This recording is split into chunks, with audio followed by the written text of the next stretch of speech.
अस्सलाम वालेकुम व्यूअर्स, उम्मीद है आप सब लोग खैरियत से होंगे। व्यूअर्स, आज कंपैरिजन होगा इस्लामिक इनकम फंड्स का, जिसमें लीडिंग म्यूचुअल फंड्स जो हैं उनको चुना गया है। हम देखेंगे कि एक दिन, 15 दिन और 30 दिन में इनकी क्या परफॉर्मेंस रही, और ये भी देखेंगे कि कौन सी ऐसी और इस्लामिक अपॉर्चुनिटी है जहाँ पे आप अपनी इन्वेस्टमेंट को प्रॉपरली कर सकें।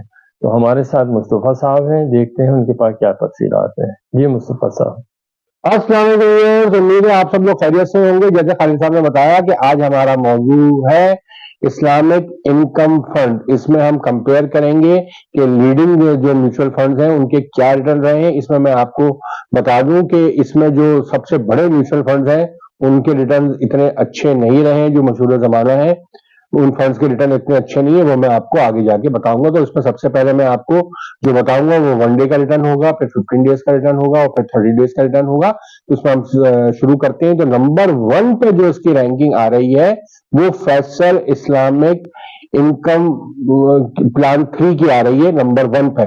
तो इसका जो एक दिन का रिटर्न है वो है 11.57, 15 डेज का रिटर्न है 11.59 और फिर इसका जो 30 डेज का रिटर्न है ये भी 11.59 है।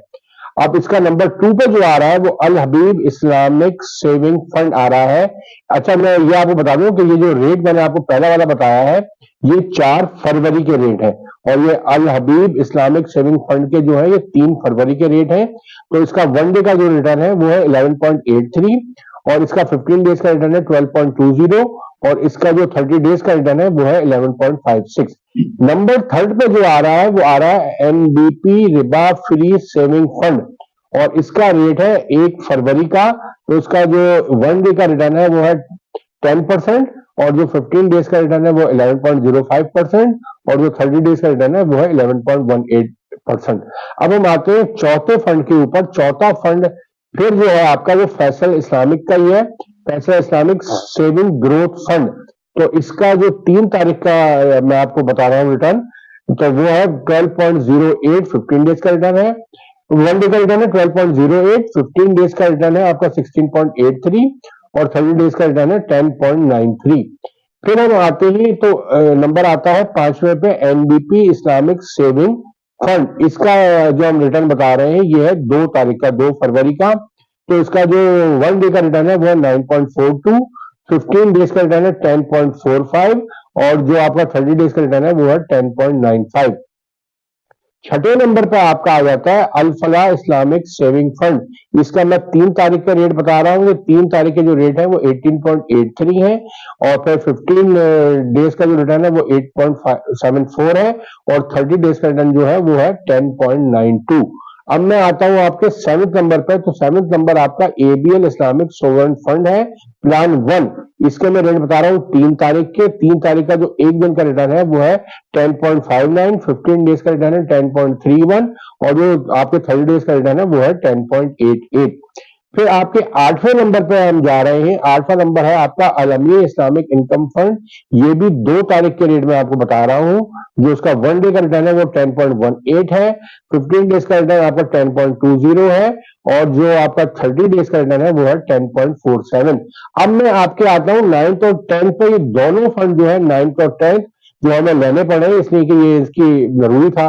ये है मिजान के फंड। तो मिजान इस्लामिक इनकम फंड जो है वो 3 तारीख के जो रेट है वो है आपका 1 डे का 11.97 और आपका 15 डेज का है 9.22 और जो 30 डेज का रिटर्न है वो है 9.58।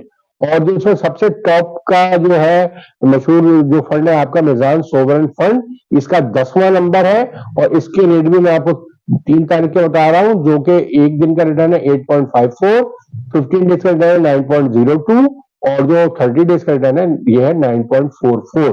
अच्छा, इसमें हमने तकरीबन तमाम बैंकों के रिटर्न ले लिए हैं। जो आपके मशहूर आपके एएमसीज हैं उनके आपके आ गए हैं, मगर इसमें इस 10 में भी आपका एमसीबी का जो अलहमरा है उसका नंबर नहीं आया है। इसका मतलब है उसका रिटर्न इनसे भी कम है। बाकी आपके तकरीबन तमाम बैंकों के इसमें आपके फंड्स आ गए हैं। इसमें हाँ, अभी मुझे हबीब बैंक भी नजर नहीं आ रहा है। हबीब बैंक भी नजर नहीं आ रहा। यूबीएल आपका है, अल अमीन जो है तो यूबीएल ही हो गया है। तो HBL आपको नजर नहीं आ रहा है और आपको MCV नजर नहीं आ रहा है। ये दो जो बड़ी EMC हैं उसके इन टॉप 10 में भी जो है इसका नंबर नहीं आ रहा है। वैसे तो मैं आपको ये बता दूं कि इसमें ज्यादा रेट्स में इतना फर्क है नहीं। टॉप नंबर 1 पर जो है वो 11.59, जो शुरू के 3 आ रहे हैं वो तमाम 11% वाले हैं, और बीच के जो आपके 5 आ रहे हैं वो सारे 10 की रेंज के अंदर है, और आखिर के 2 जो मिजान के हैं ये आपके 9% की रेंज में है। तो ऊपर से अगर टॉप आप लें तो 11.59 और बॉटम जो है वो 9.44 है। तो तकरीबन अराउंड आपका 2% का इसमें फर्क है। तो अब आप इंटरचेंज भी अगर लोग करना चाहते हैं तो वो भी कर सकते हैं, कि अगर आप एक फंड से निकल के दूसरे फंड में जाना चाहें तो एक चॉइस तो आपके पास ये मौजूद है। तो मगर इससे भी जो रिटर्न में है आपके वो 1-1.5-2% का ही फर्क पड़ना है, इससे ज्यादा फर्क इसमें नहीं है। मगर एक बड़ी रकम जिनके पास है वो अगर फंड भी चेंज करते हैं तो उनको थोड़ा सा फर्क मिल सकता है। मगर इसमें मैं आपको अब जो दूसरी आपके पास अपॉर्चुनिटीज है उसमें मैं अगर बात करूं तो आपकी जो हमें दूसरी अपॉर्चुनिटी नजर आती है वो है आपकी नेशनल सेविंग के सीटा, यानी कि जो आपका उसका टर्म अकाउंट है, सर्वा इस्लामिक टर्म अकाउंट जो है, आप उसमें इन्वेस्टमेंट कर सकते हैं। इसमें जो इसको मैंने कंपेयर करने की कोशिश भी की है। इसमें जो लास्ट आपके रेट आए हुए हैं सुकूक के, पहले मैं आपको ये बता दूं इसकी लास्ट जो ऑक्शन हुआ था वो 8/1/2025 को हुआ था, और अब जो ऑक्शन होने वाला है वो आज की तारीख में यानी कि 4 तारीख को इसका ऑक्शन है सुकूक का। तो एक तो अगर अब इसमें थोड़े से रेट गिरेंगे तो इसमें आपको थोड़ा सा रिटर्न तो बेहतर मिल जाएगा, मगर वो 2-3 दिन ही रहेगा। उसके बाद ये ऑन एवरेज ज्यादा पे ये रेट जब गिर जाएंगे तो वो फिर इनके भी रेट ऑटोमेटिकली और थोड़े से नीचे आएंगे, इसलिए कि 1% का जैसा आपको इल्म है 27 तारीख को जो मॉनेटरी पॉलिसी आई थी उसमें रेट गिर गए थे। तो अब जो बिडिंग आपकी ऑक्शन होगा तो उसमें भी जो आपके सुकूक के रेट्स आएंगे वो जाहिर है गिर के ही आएंगे। तो थोड़ा सा एडवांटेज आपको जरूर उसमें मिलेगा, मगर वो एडवांटेज ना होने के बराबर ही होगा। अब आप इसको अगर मैं कंपेयर करूं आपके 8 तारीख के सुकूक के रेट्स को, आपके मैं कंपेयर कर रहा हूं जो आपके सीटा के रेट्स हैं, जो आपके नेशनल सेविंग के इस्लामिक प्रोडक्ट्स हैं और जिसके रेट भी फिक्स होते हैं, और एक लंबे अरसे के लिए आप इसमें पैसे डाल दें तो आपको एक फिक्स रेट पे जो है आपको प्रॉफिट मिल रहा होता है। तो मैं अगर 1 ईयर पे जाऊं तो 1 ईयर का लास्ट जो सुकूक के रेट थे वो जो 8 जनवरी की 2025 को हुई थी उसमें 10.42 थे, और इस वक्त जो आपका रेट है सीटा का 1 ईयर का वो है 10.44। तो इसका मतलब ये कि 0.02 बेसिक पॉइंट तो है ऑलरेडी आपका जो है सीटा आपको अच्छे रेट दे रहा है। अब इसको मैं और आगे कैरी ऑन करूं अगर, तो आपको जैसे आज बिडिंग अगर होगी 4 तारीख को तो ये 1 ईयर का 10.42 है, ये नहीं रहेगा, इसमें रिडक्शन आएगा। इसमें पूरा 1% का रिडक्शन तो नहीं आएगा, मगर आपको 50 से 60 पैसे का इसमें फर्क, बेसिक पॉइंट का फर्क पड़ सकता है। तो ये रेट गिर जाएगा, और ऑलरेडी आपको इस पर अगर आप सीटा में जाएंगे तो आपको 10.44 मिल जाएगा। तो आप अपने 1 साल के लिए रेट बुक कर सकते हैं 10.44 का। जो अभी आपका जो यहाँ देख रहे हैं आपके जनरली ये रेट भी फिर आपके गिर जाएंगे। तो आप ये जो बीच के 4-5 फंड्स हैं वो 10 की रेंज में भी आ रहे हैं, ये रेट्स भी इनकी गिरेंगे और ये इसके अंदर ही आ जाएंगे। जो ऊपर वाले जो 11% के रेट है रेट इनके भी गिरेंगे। तो बेहतर यही है कि आप सीटा 1 ईयर में जा सकते हैं। अब इसके साथ साथ मैं 3 साल वाले का अगर रेट कंपेयर करूं तो लास्ट बिडिंग जो हुई थी उसमें जो आपका सुकूक के रेट थे वो 11.49 थे, और इस वक्त जो सीटा के रेट चल रहे हैं 3 साल के वो चल रहे हैं 10.92, यानी कि इसमें आपको जो है नेशनल सेविंग थोड़े से रेट कम दे रहा है, वो आपके 0.5 यानी कि 50 बेसिक पॉइंट्स का इसमें रिडक्शन है अभी रेट्स में। मगर ये जब आज आपकी बिडिंग होगी जो आपके सुकूक के बाद तो ये एडजस्ट हो जाएंगे या इससे भी नीचे रेट चला जाएगा। तो इस वक्त भी बेहतर यही है कि आप 2-1 दिन के बाद इसका जो गिरने का असर म्यूचुअल फंड में आएगा, इसको आप अवेल करने के बाद फौरन इसमें जाके इन्वेस्टमेंट कर लें तो आपको 3 साल के लिए आपके रेट बुक हो जाएंगे 10.92 पे, जो कि एक बेहतर इन्वेस्टमेंट होगी, जो कि थोड़ा लॉन्ग टर्म में इन्वेस्ट कर सकते हैं उनके लिए ये मैं बता रहा हूं।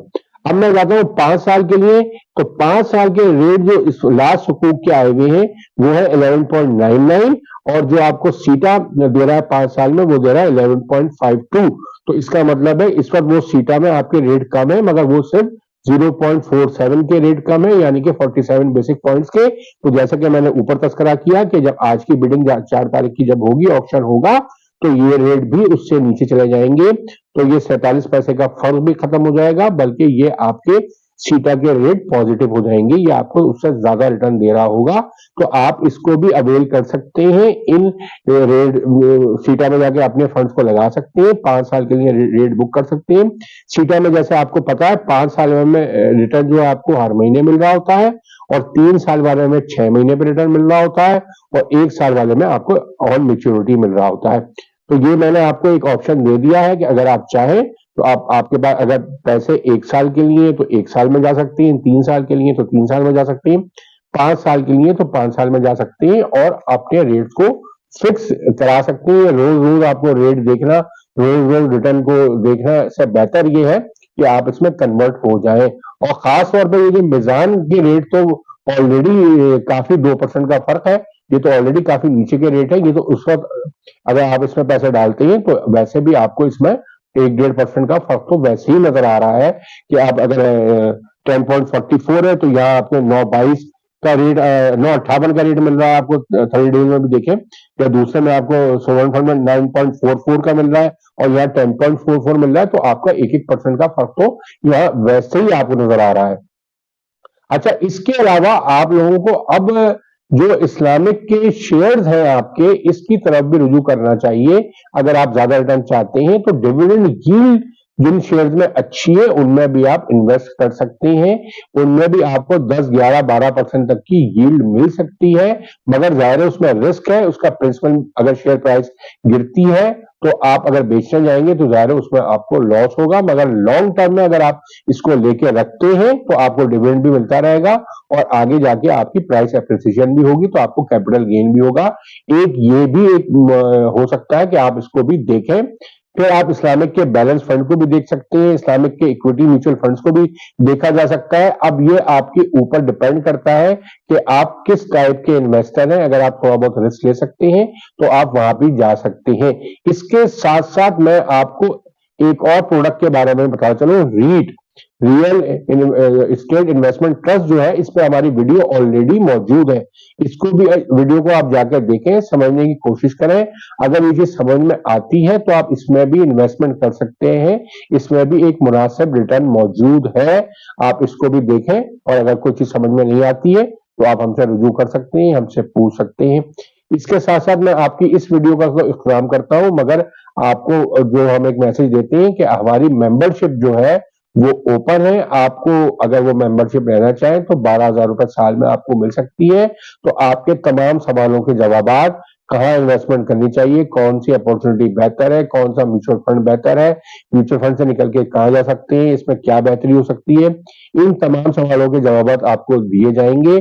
और इसके साथ साथ आप अगर अपनी लॉन्ग टर्म प्लानिंग करना चाहते हैं, अपनी फाइनेंशियल प्लानिंग करना चाहते हैं, अपनी बच्चों की एजुकेशन के लिए आपको पैसे दरकार है, आपको अपनी बच्चों की शादियों के लिए पैसे आगे दरकार है, अपनी रिटायरमेंट की प्लानिंग आप करवाना चाहते हैं, तो ये तमाम चीजें आपको 30 साल की उम्र से ही करा लेनी चाहिए, ताकि आप अगले 30 साल अपनी छोटी छोटी इन्वेस्टमेंट करके भी एक बड़े रिटर्न को हासिल कर सकें और आपकी ये तमाम जो एक्सपेंसेस हैं ये मीट हो सके। तो इसके लिए आपको अभी से तैयारी की जरूरत है। तो अगर आप चाहते हैं तो इसके लिए भी आप हमसे रुजू कर सकते हैं।